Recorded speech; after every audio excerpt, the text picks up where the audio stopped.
When you walk down a street and there's no trees on it, it's not only a lot hotter often, but it's also a much more intimidating and horrible place. But when that street has trees and life and birds and noises in it, you know that that is a much more healthy ecosystem to be existing in.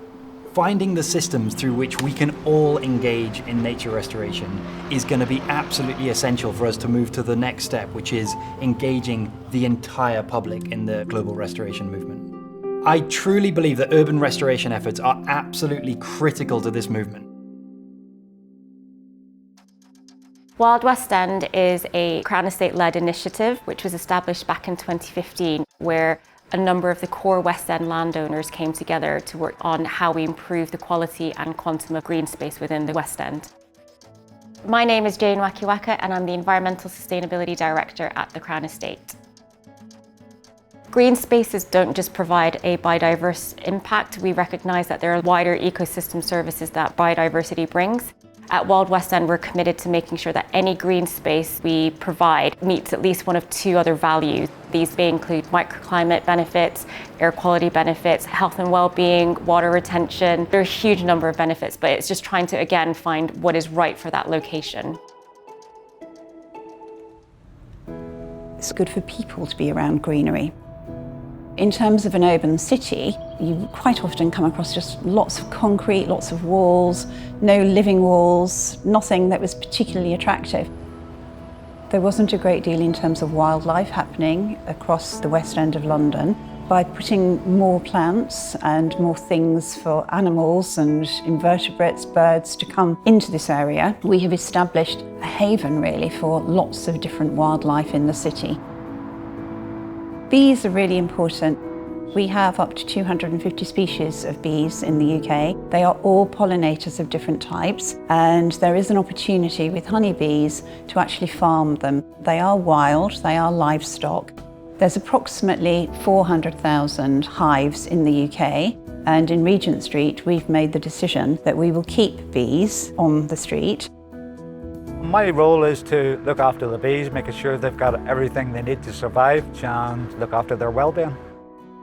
My name is Dal McCann and I'm the beekeeper on the Crown Estate.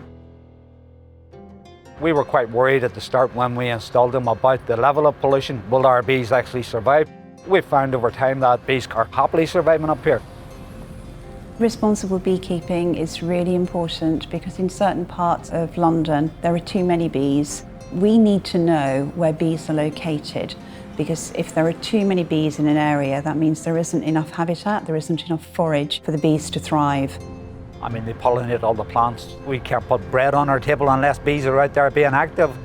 We're talking about really having bees in an area where they can thrive and they can bring other wildlife into the area as well. That's the really important thing.